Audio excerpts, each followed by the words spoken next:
இந்த ஸ்க்ரீன்ல தெரியுது பார்த்தீங்களா? லவுட் ஸ்பீக்கர்னு ஒரு இன்ஃப்ளூயன்சரு. டிஎம்கே உடைய ஜால்ரா.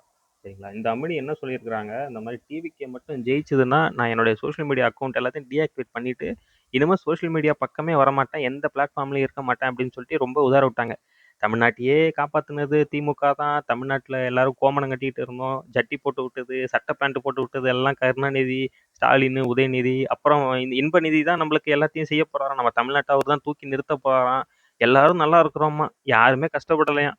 யாருமே எஜுகேஷன் லோன்ல இருந்து கஷ்டப்படலையாம். யாருமே ஹோம் லோன் வாங்கலையாம். யாருமே எல்லாரும் காரு, பங்களா எல்லாம் சூப்பரா இருக்கிறோமா. இந்த அம்மனி தான் சொல்றாங்க. இல்லைன்னா தமிழ்நாடு மட்டும் கருணாநிதி குடும்பம் இல்லைன்னா தமிழ்நாடு வந்து பிச்சை எடுத்துக்கிட்டு இருந்திருக்குமா. இது மாதிரி நிறைய அதாவது காமெடி கதைகள்லாம் நிறைய சொல்லிட்டு இருந்துச்சு. நான் ஒன்று சொல்றேன் கேளு வாங்கிட்ட.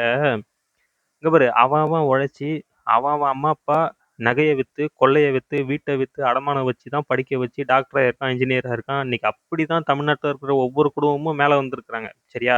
உன்னுடைய கருணாநிதியோ உன் அப்பன் ஸ்டாலினோ உன்னுடைய உன்னுடைய அந்த அந்த உதயநிதியோ உன்னுடைய இன்பநிதியோ நீ ஜால்ரா அடிக்கிற உங்க திராவிட கூட்டம் எவனும் வந்து எங்களுக்கு எதுவும் செய்யலை.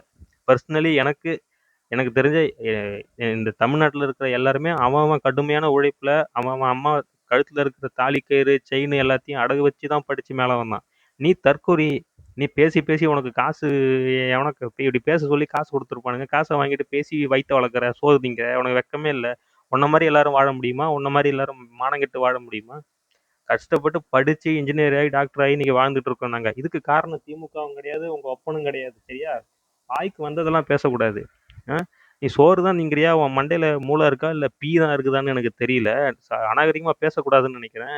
நீ என்ன விஜய் அண்ணாவை மிரட்டுற நீ? நீ என்ன சொல்ற? நாளைக்கே விஜய் ஆட்சியில ஏதாவது பிரச்சனை நடந்ததுன்னா நான் வந்து நிப்பேன். நான் வந்து எதிர்த்து நிப்பேன். நீ எதிர்த்து மயிரை கூட புடுங்க முடியாது. You are nothing in front of Vijay. நீ யாரு? என்ன ஏய், இது வந்து ஸ்டாலின் ஆட்சி கிடையாது செல்லம். இது வந்து விஜய் அண்ணனோட ஆட்சி.